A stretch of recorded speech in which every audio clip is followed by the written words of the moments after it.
مسؤولينta gobolka Saaxil iyo kuwa degmada Berbera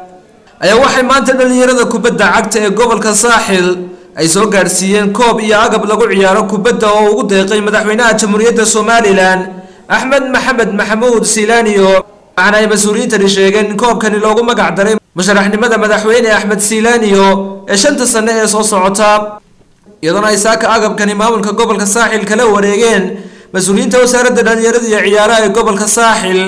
waxaana ay munaasabadani saaka ka dhacday xarunta dawladda hoose ee degmada Berbera iyadoo ugu horeyntii munaasabadani furay isuduwaha wasaaradda dhalinyarada iyo ciyaaraha ee gobolka Saaxil Shaafici Jaamac Aadan isagoo uga mahadnaqay madaxweynaha Soomaaliland Axmed Maxamed Maxamuud Silaaniyo oo isagoo agabkan iyo koobkan ugu deeqay dhalinyarada ciyaaraha ee gobolka Saaxil khaasatan kuwa degmada Berbera koobkii lagu talagalay guusha madaxweynaha gudoomiyaha gobolka Saaxil Fahmi Cabdi Bidaar iyo maayirka degmada Berbera Cabdishakuur Maxamuud Xasan Cidin oo iyaguna munaasabadaasi ka hadlay ayaa si weyn u soo dhaweeyay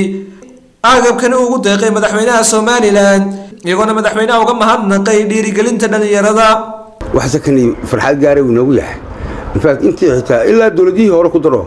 maan arag mid sida loo qiimeeyo loogu dhigo madaxweyne wali kama idaan adduunka hadda eegtaan dawma ay kama idaan wali koobkan oo loogu magac daray koobka musharaxnimada madaxweynaha Jamhuuriyadda Soomaaliland Axmed Maxamed Maxamuud Silaaniyo